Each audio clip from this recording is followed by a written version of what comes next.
Now I'm pleased to introduce our expert speakers for today.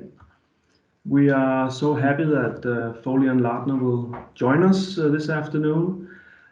Jim Peterson and other members of the Foley and Lardner company has been providing us with presentation for various topics for the last 10 years or so. So they really have great expertise in assisting Danish companies in the state. So Michael Small, he will lead us through the meeting today. He's a bankruptcy and insolvency attorney with more than 25 years of experience.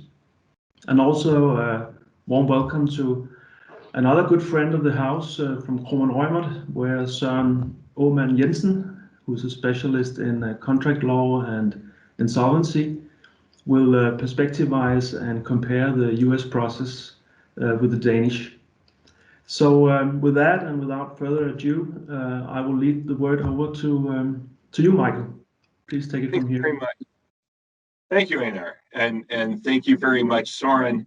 And Jim and I have had the pleasure of working together for over 20 years as well.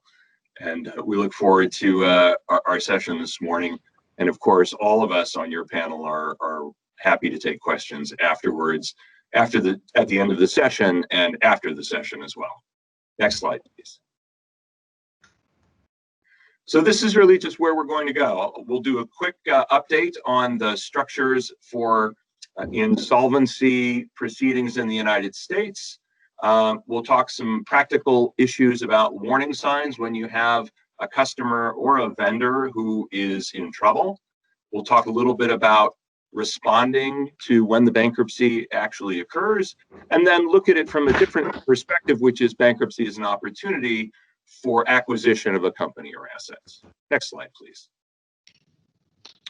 With regard to businesses, the federal setting for bankruptcies is either Chapter 11, which can result in a reorganization or a sale of the company, and leaves primarily through the process the company in charge of its own destiny with the participation of other constituents.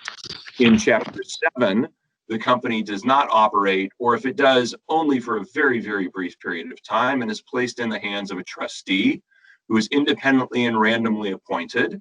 And then the assets are sold and claims are filed and administered after that.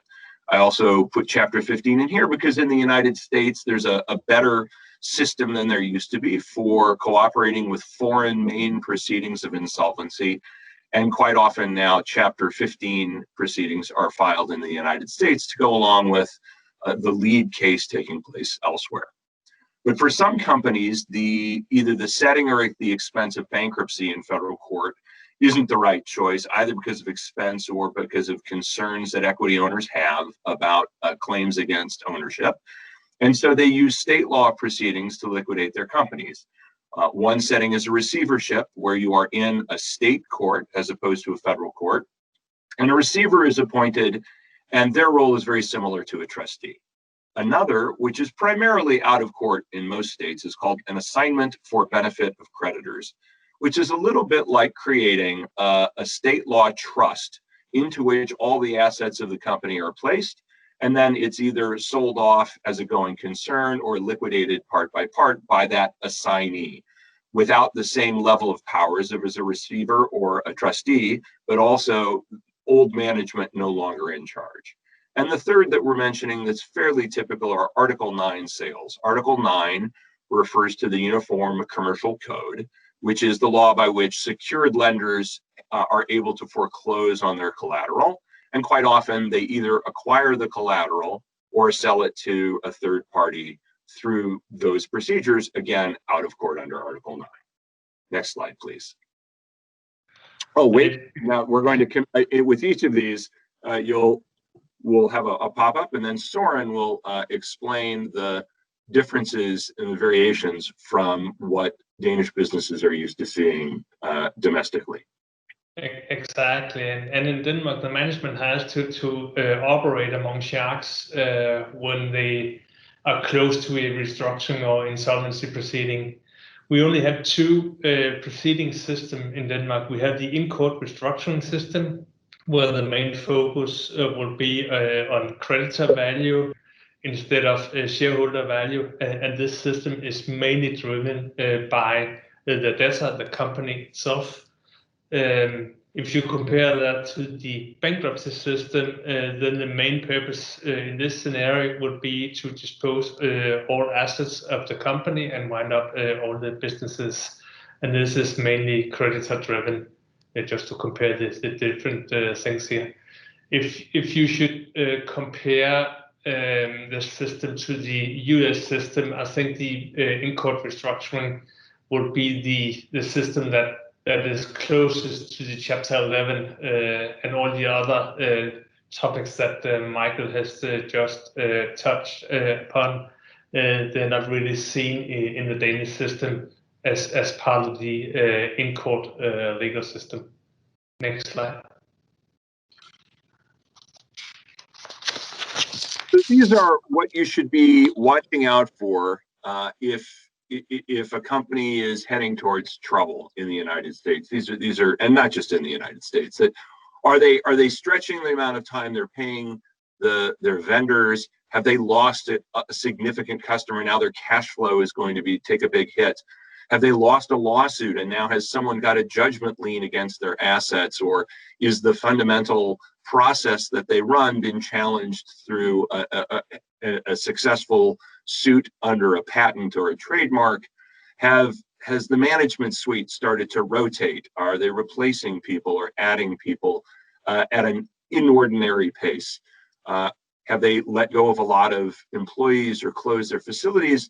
And then this last one has become much more common lately, where they go to an accounting firm or a turnaround and workout shop, and they hire someone that's referred to as a chief restructuring officer. And that person has a range of powers that may be granted, but that's always a sign that trouble is already here and what's coming is a proceeding of some kind. Next slide. There we go. Thanks. I'll say blue. I'll say Bluefield. Yeah. And especially while we are in the pandemic area, then we need to look on the different local lockdown periods. It might be connected to specific markets, specific areas, specific cities, etc. And there's a new market situation for almost all of us out there. There's new market indicators. It could be, some of those indicators could be shown through the lockdown period.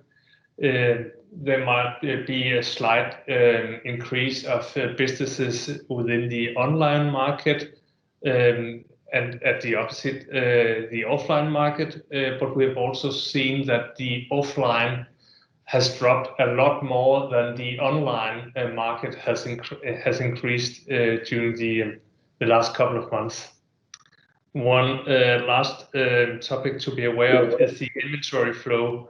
Is it possible for the business partner to change the inventory flow from, for instance, a central warehouse to ship products between offline stores to kind of increase the online sales line?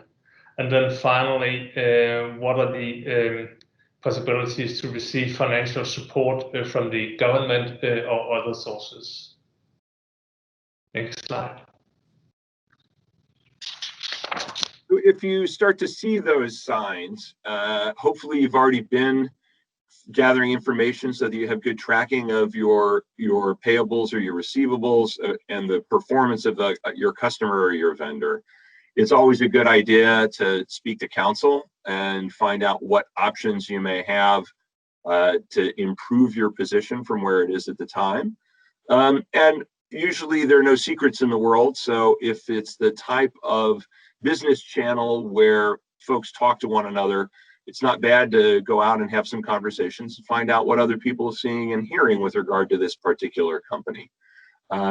If you're the vendor, you want to take a good close look and see, are they slowing down on payment? Are their payments getting lumpy? if they come to you and say, can we switch to cash in advance, that means that their lending relationship has changed entirely. You may want to request that they switch to cash in advance before you deliver further. If you're a customer, you also need to look around and think about, what alternative suppliers do I have, and what would the timeline be to replace this supplier if it failed? And internally, just if you feel that people aren't familiar with the setting, it's okay to get them some training. Again, that goes back to sometimes talking with counsel and making sure they communicate. Additional communication, clearer lines of communication are always helpful in any troubled situation, including insolvencies. And I think that this is, Soren, I think this is sort of the same on both sides. So I believe this is time for the next. Yeah, it is the same on both sides. Yeah. I think in my experience, one of the most important things is to make sure that you're actually talking to the right people, and the team that you are addressing, they're capable and they're allowed to give you sufficient information about the situation.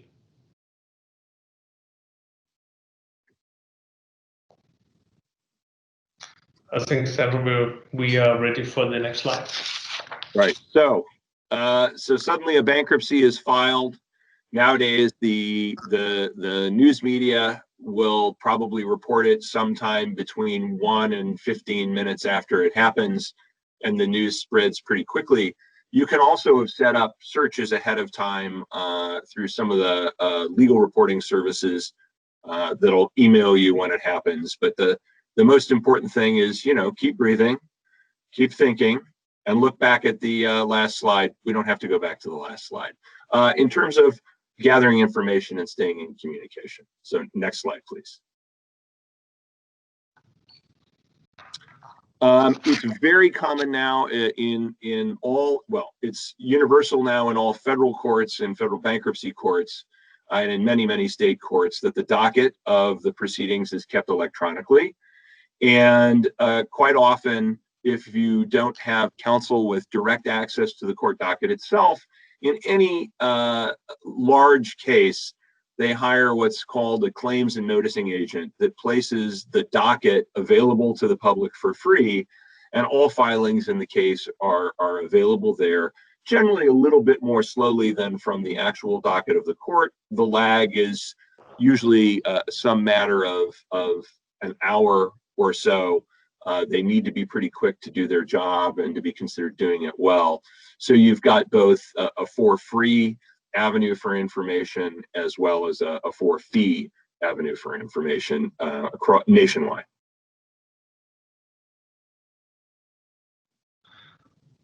In the in-court restructuring in Denmark, all information will be provided to you or to all the known creditors by the administrator, and there's no cost attached to such information towards the creditors as a person. In the bankruptcy scenario, it's really the same situation. All information will be provided by the appointed trustee.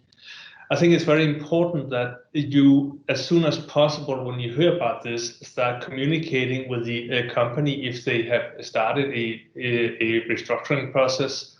And if it's in the bankruptcy scenario, start communicating with the trustee. And if you have a cooperation master agreements with the company where you are supposed to supply the customer with other products, etc., you need to involve the administrator in the dialogue with you as soon as possible, just to know your status and your position towards the company, and to make sure that you will actually receive cash payment when expected if you deliver products going forward. And if you think about a bankruptcy as a pebble in a pond, and then there are ripples across the surface, the dockets of these cases are not useful just when you're directly involved with the company that's the debtor. If it's in an industry where this company has secondary effects, you can gain a tremendous amount of information by looking through those dockets, because the positions taken by the different parties in the bankruptcy are telling. And the range of information that debtors have to reveal in order to be in Chapter 11 bankruptcy is quite broad. Next slide, please. So we're going to maybe just before we jump to the next slide here, Michael, then it's not quite the same system in Denmark. Actually, you won't receive that much information about the business going on from the administrator. You might ask for some not collateral, but some kind of security that you will actually receive payment if you continue doing business with the company from the administrator. But you're not entitled to get a close picture on the inside of the company. It's not possible. It's only that there will be a few meetings in court where you are allowed to ask questions, but normally you won't get that much information about the situation.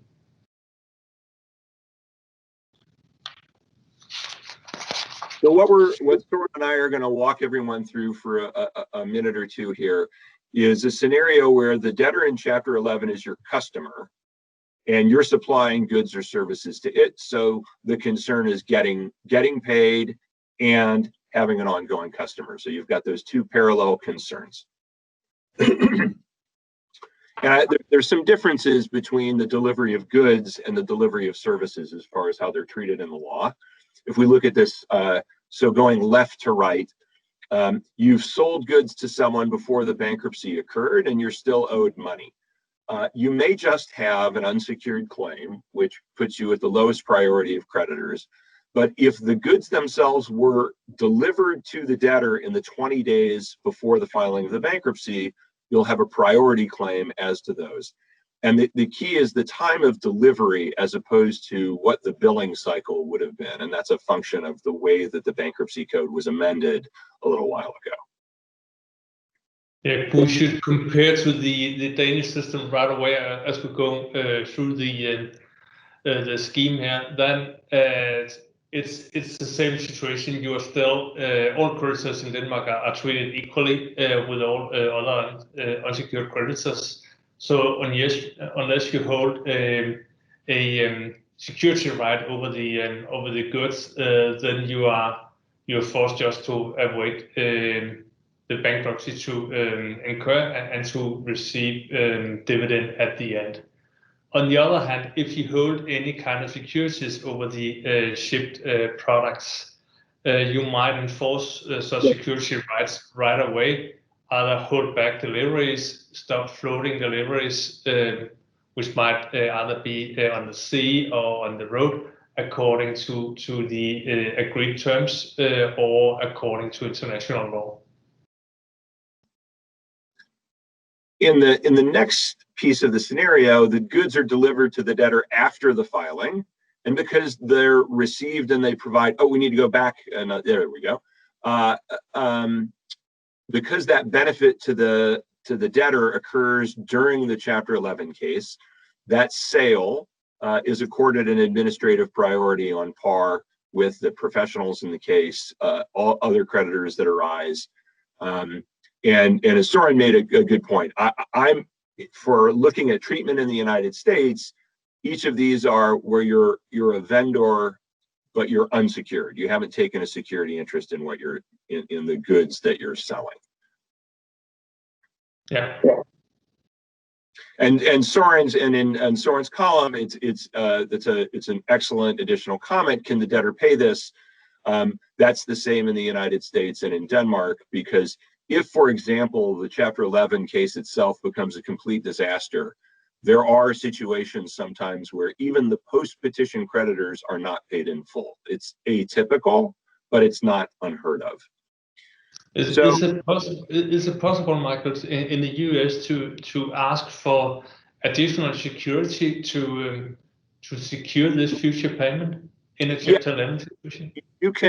What you can do is you can make that a condition of continuing to do business with a debtor, is being given a security interest. The difficulty in that scenario is it's in most Chapter 11 cases, the debtor has already borrowed all the way up to its eyeballs to a post-petition lender, often the pre-petition lender now much more in control of the situation than it was before. And they will have really a practical, and typically in the way the orders for financing go in bankruptcy cases, a legal veto over whether any other security interests are granted by the debtor. So it's the proxy for that is to ask the debtor to identify where in its approved budget that's been approved by its secured lender, where in that budget are the payments that are coming to me for what I want to send you. And if you want to be one step more aggressive, is to say, and I want an email from Lenders Counsel saying that these are in the budget. Yeah, it's a good idea. If you have what I'm referring to as a master agreement, where you've got obligations in both directions, this is often where you've sold something that requires service, or you've sold something that comes along with a license, and it's an ongoing relationship, not just a purchase order invoice, or if there are purchase orders, they're subject to a greater agreement.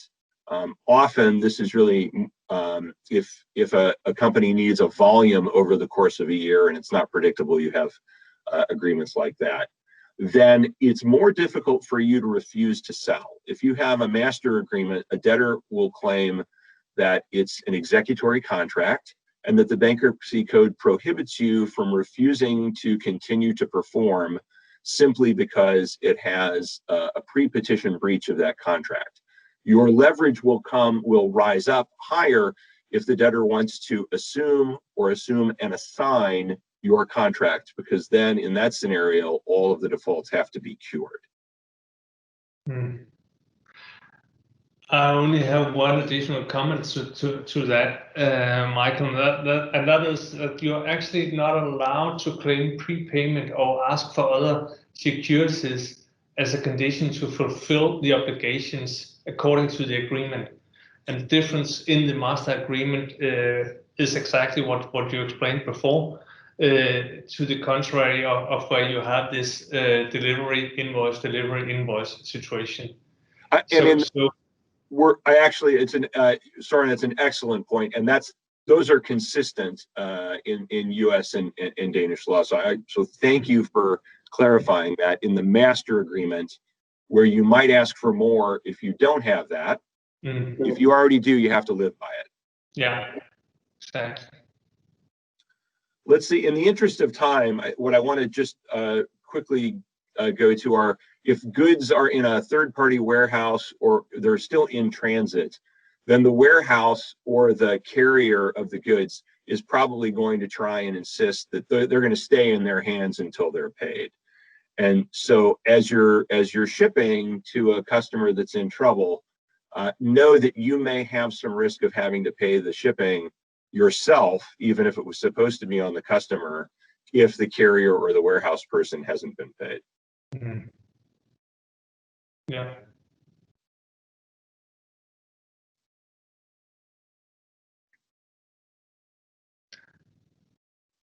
I think we should just move on. Yep. So scenario 2 is where you're the customer, and for purposes of this example, they're not easy to replace. So it's not great that they're in bankruptcy, but you still need them. So let's go to the next slide.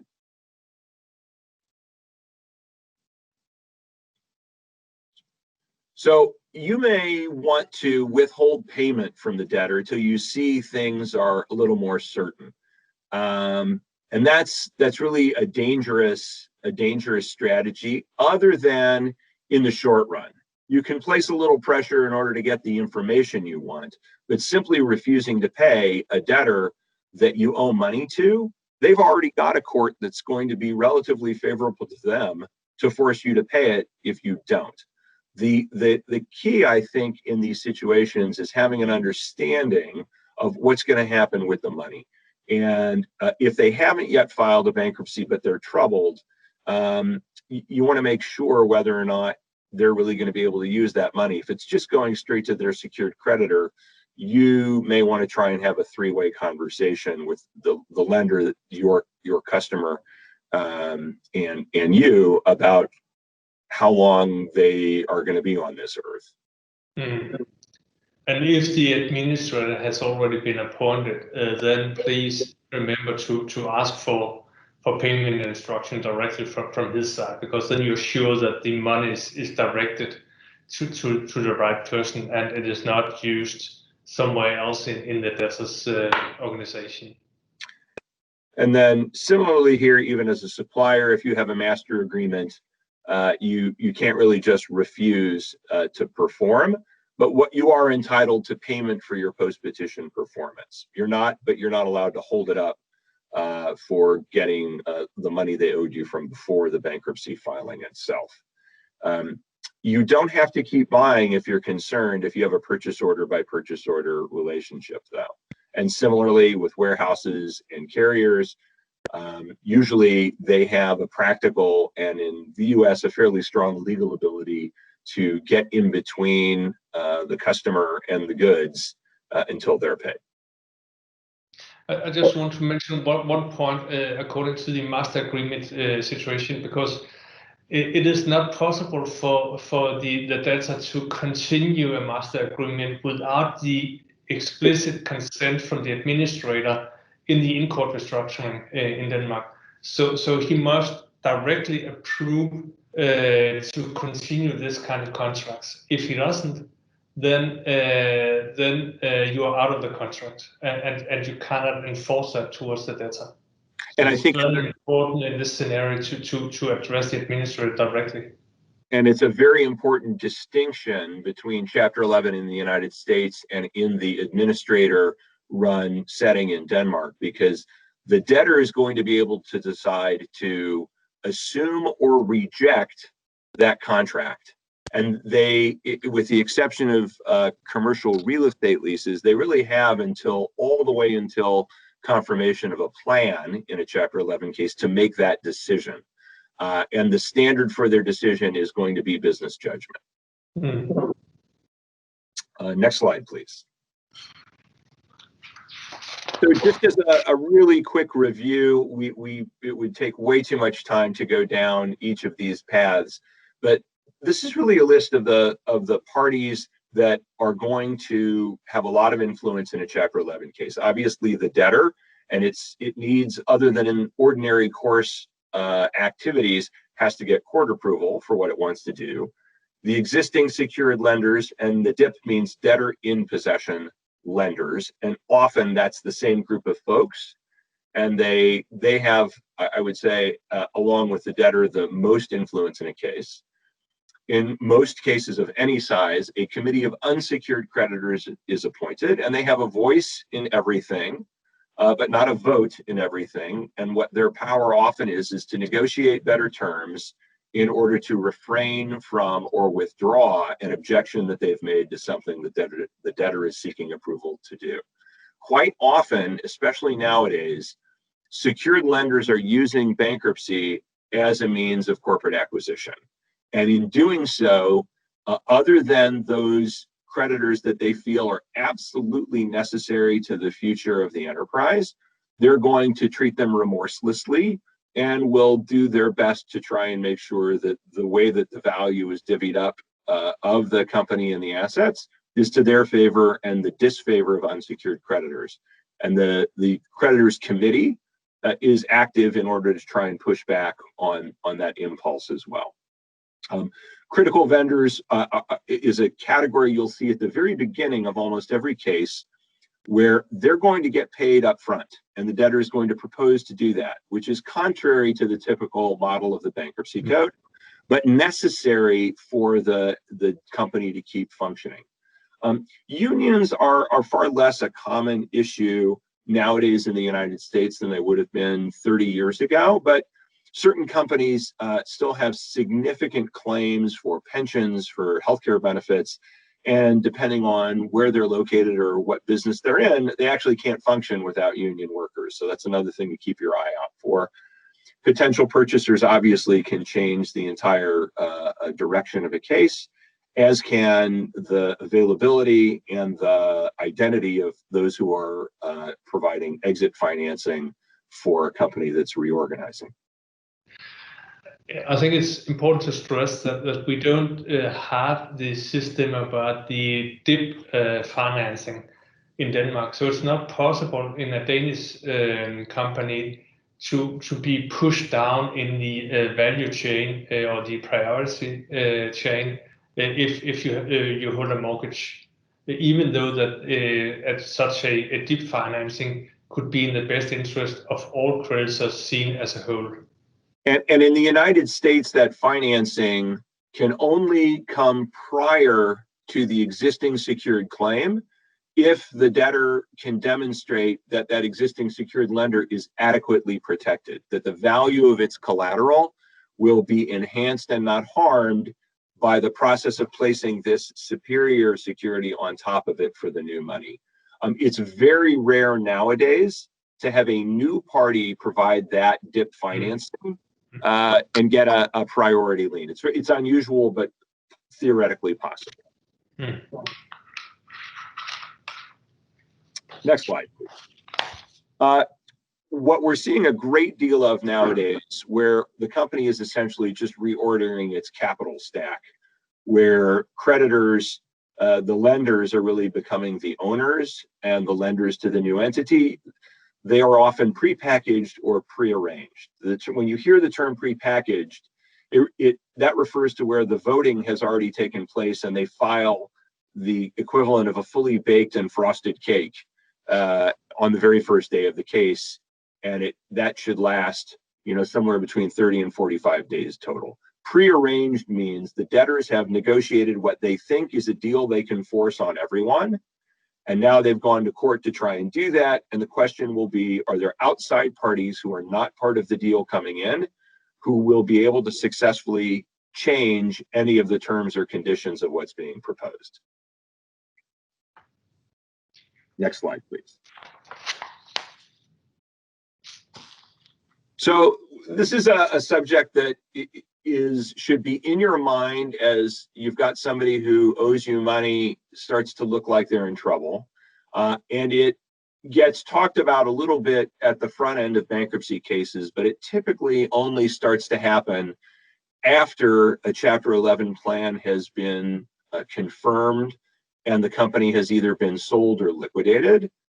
If it's truly reorganized, it's less typical to see these. And these are preferences and fraudulent transfer claims. These are where, after having not been paid 100 cents on the dollar by your customer, being left high and dry that way, then you get a letter later saying, hi, I represent a trustee, or I represent a liquidating trust or a plan administrator, and you got paid in the 90 days before the bankruptcy, and we believe that under the bankruptcy code, we're allowed to make you pay that back. And that's for outside vendors, outside creditors who got paid.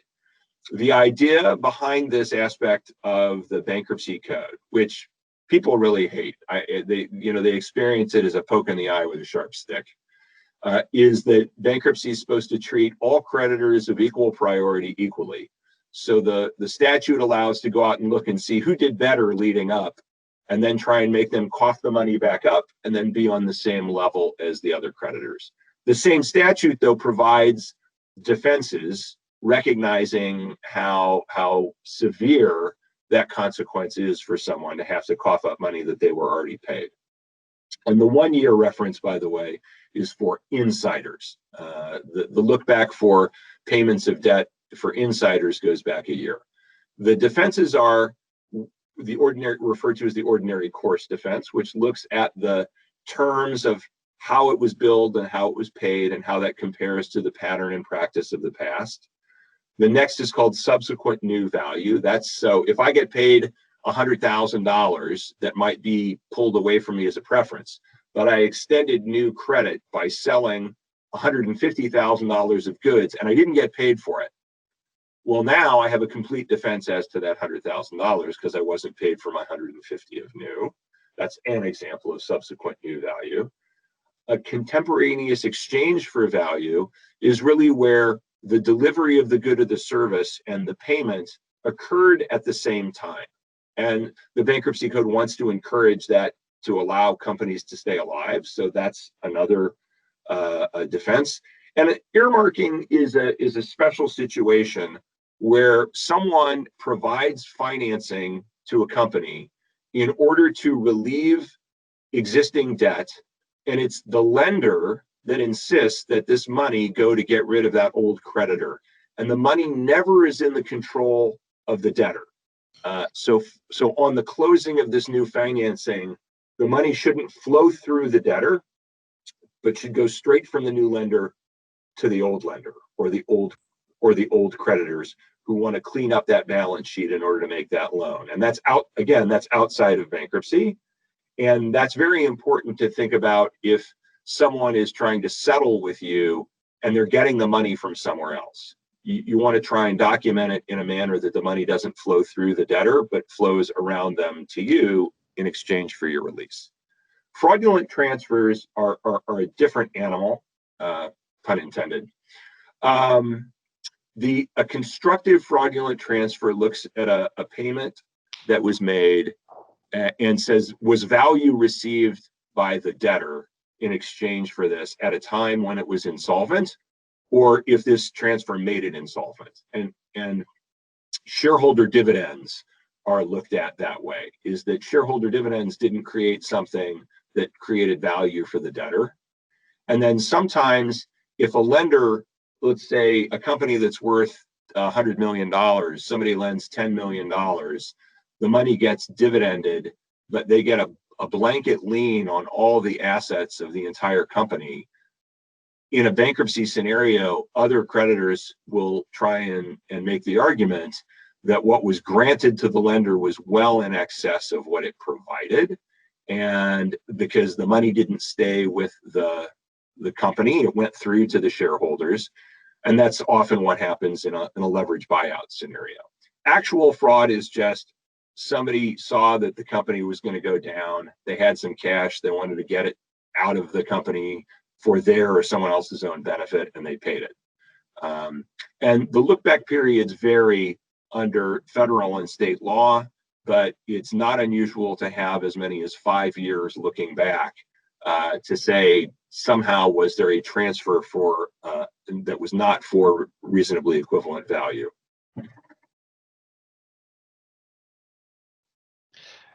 Really, I think it's in general, it's a question of a change of focus from a focus on the shareholders and the business interest to a focus on, has any creditors received an advantage which is not combined to the business performed by the debtor.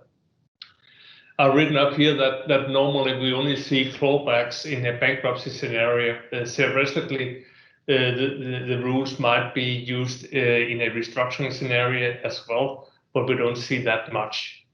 The main consideration here will be to see a reversal of a transaction which the debtor has executed in the main interest of the other party, instead of in the interest of the business performed by the debtor until now. Next slide, please. We see we start knocking down the reference day, and that is the day where the company has filed a petition either for restructuring or for bankruptcy, and then we calculate 3 months back from that reference date.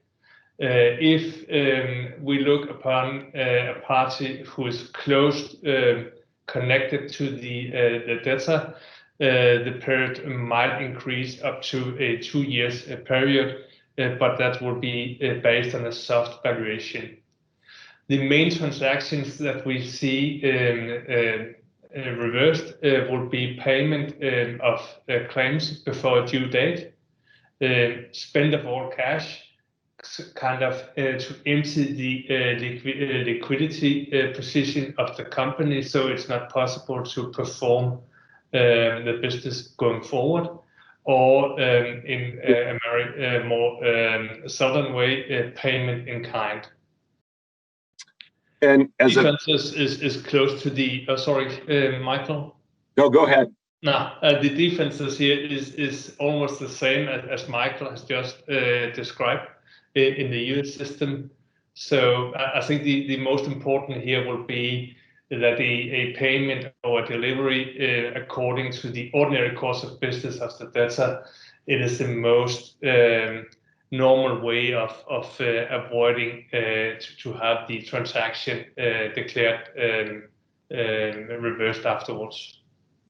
And a practical point here is that good record keeping is always very helpful. So if you have someone who is your customer that goes into bankruptcy, make sure to preserve the record of all of the purchases and the payments.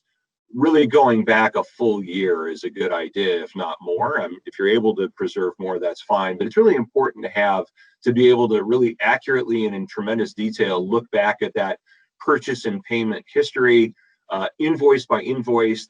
The mastery of that information in your hands gives you a better ability to defend yourself when you have a demand. And in addition, preserve any of the correspondence that you've had back and forth with that debtor. So not just the accounting function looking at the receivables and relief of those, but the sales people or the collection people or other correspondence between the company are also sources for relevant information, and you want to try and preserve that so you'll know what it was and not be surprised by it later.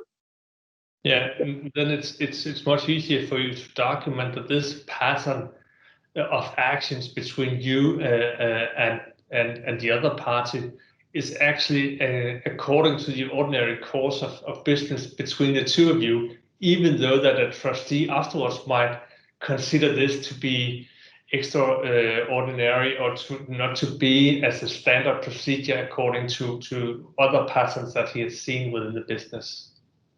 The sad fact of this in the United States is that trustees know that it costs money to successfully present the ordinary course defense, and they will often try and make a demand that will require you to settle for some cash, even though they know you're right and you know you're right, but they can make you bleed a little bit to get to a result, and so they do that. And I call that a sad fact because it's unfortunate. I think it generates unnecessary litigation, which I think is inefficient from a business point of view.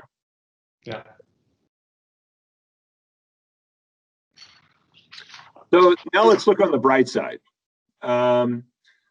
Bankruptcy can be an excellent way to acquire assets or a going concern and liberate it from some of the problems that were plaguing it prior to the acquisition.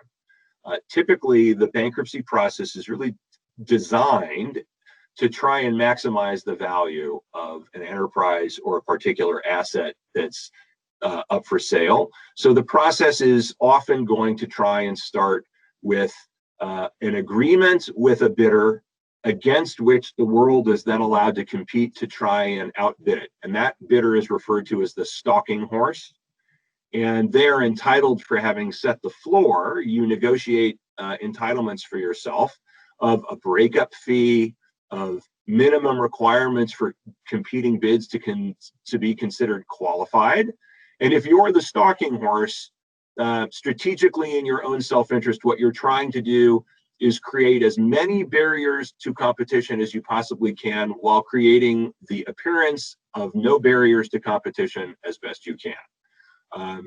If you're the debtor and you're doing this, you're trying to balance it because you do want somebody who's locked in so that you've at least got a floor, and you're trying to at least lead paths for yourself to find, is there a ceiling? And the secured creditors are often the most significant player in that process, because if the secured creditor is the stalking horse and is trying to acquire the assets, it's going to be relatively difficult for new buyers to compete with it without paying an amount of money the lender is willing to take, as opposed to owning the company. If it's a lender that has no interest in ownership and really is just trying to get as much money as it can back on its loan, then being the stalking horse can be a really good thing, because that lender is first going to be looking for the floor to secure it, and then are there competing creditors. So becoming aware of opportunities is really go back to that. You have to talk to people, you have to listen to people, do your research. Is there an industry that's generally being challenged? Is there someone who's suffered a significant litigation loss? Has somebody had a major customer relationship failed? All those warning signs, those are signs for opportunity if you're looking at a potential target. And what to do when opportunity, well, let's go ahead with the blue slide. Yeah, in Denmark, we don't have any specific regulations as you do have here in the 363 process. But you have to ensure that all creditors are treated equally at the same level. And then you might see that some bankruptcy lawyers try to argue or to threaten you to accept some agreed terms due to the fact that if you don't agree to this, then they are going to file for either restructuring or for bankruptcy. And according to the bankruptcy system, there might be some terms or some tools to operate the business going forward within the in-court system. And they might try to force you to accept a kind of a similar treatment outside the court before you are entering into the system. And in that case, you will have some kind of a copied system outside court, as you would have seen it in court, even though it is not specifically part of the regulation. And I think that's really a good similarity to the practicality of the process here, because in the 363 sale process in bankruptcy, the buyer does not have to take all of the contracts. The buyer can say, I will assume some contracts, but not others. And that ability to pick and choose creates the leverage to negotiate terms with someone if you want better terms for one of the contracts. The conversation will be, if you don't grant me these concessions, I as a buyer will reject, I'll have the debtor reject your contract and you'll have to go find more business elsewhere. Michael and Søren, just a brief comment here. We're nearing the end, and before you wrap up, I just want to remind everybody, if you have a question, please use the raise your hand function or write a message on the chat function. I think, I don't think the advantage before we wrap up. Yeah, I think that the advantage and disadvantage slides have enough detail and people can read. So, I'm fine if we other than the blue slides that Søren may want to add those comments, people have the materials.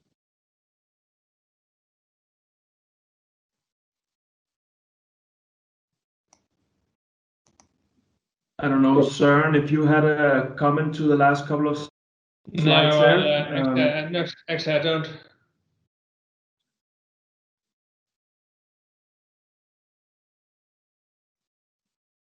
Or insights on this topic and really deep diving into the topic. Again, as I said before, if you have any questions, don't be shy, raise your hand or use the chat function.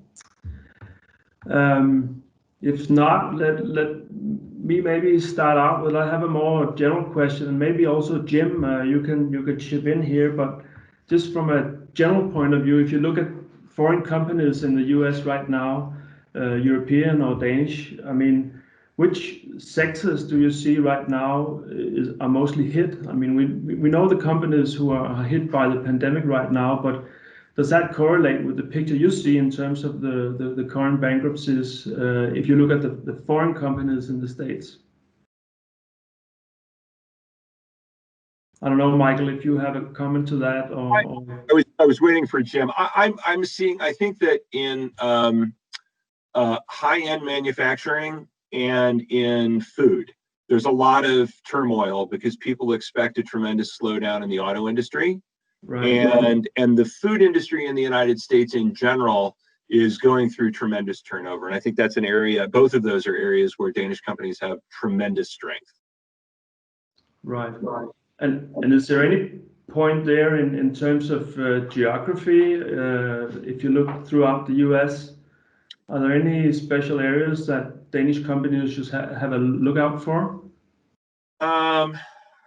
I don't know that any particular region is a more fruitful target area for acquisition or of increased concern, other than in the oil and gas industry. There's a tremendous bust right now. It's a boom and bust industry, always has been. So we're in a bust cycle right now. Yeah, and that's not new. We're in the middle of it. Right. Okay. Good. And I don't know, Jim, if you could also chip in maybe in terms of what you see from your clients, what the sort of main pain points are these days. I think the main pain points are that I'm seeing are the customer relationships that Michael touched on before, making sure you have a steady supply of product if you're going to value add to that product and sell it into the marketplace. Those are the relationships that require a lot of work if you see a supplier of yours in trouble, to make sure that you can assure a constant supply of whatever they provide to you going forward. That's where I see a lot of work being put into the process, which actually is very fruitful because you can keep somebody from going into the bankruptcy hole. Right. Good point. I see there's a question about the intersection between federal and state law here. What typically happens in a Chapter 11 reorganization is that the old stock is generally canceled and new stock is reissued.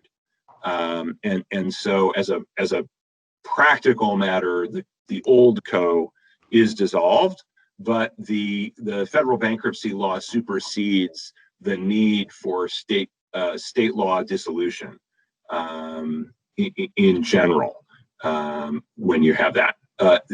But what I like about it's a great question, because state law doesn't become irrelevant in bankruptcy, because contract disputes in bankruptcy are determined by the applicable state law, except where the bankruptcy code explicitly replaces it. Right. I don't know, Thomas, if you have a follow-up question to that, you're welcome to unmute and chip in.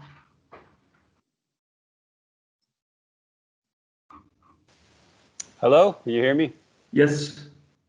Yeah, thanks, Michael. I was wondering also in a Chapter 7 bankruptcy, where my understanding is that's more or less, the death of the business.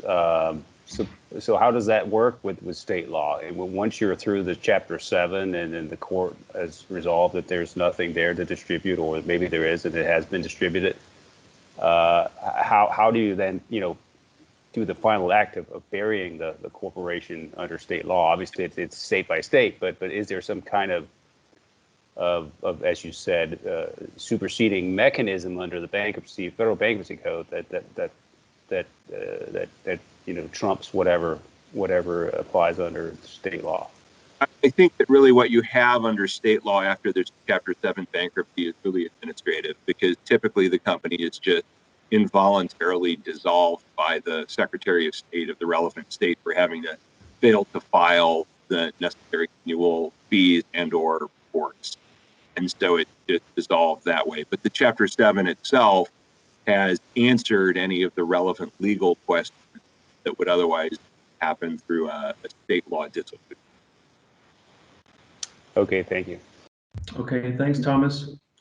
Okay, gentlemen, I think that concludes the presentation and the debate. We are running out of time. So just let me conclude, of course, by saying thanks a lot to Michael and you, Søren, for your presentation and for the discussion. We appreciate that a lot. And And also, I don't know, next slide, please, Sandra. I also, before we round out, totally want to highlight some events. You can always check our events on our website, but we have if you're interested in the election coming up in the States, check out our election events. We have one on October 5th, which is part of our Nordic series, Nordic AmCham series on the election coming up. So check that out. So with that, thanks a lot to you, Søren, and to you, Michael, and look forward to working with you again on another occasion. Have a great day. Thank you. Bye-bye, everybody. Thank you, everyone. Bye.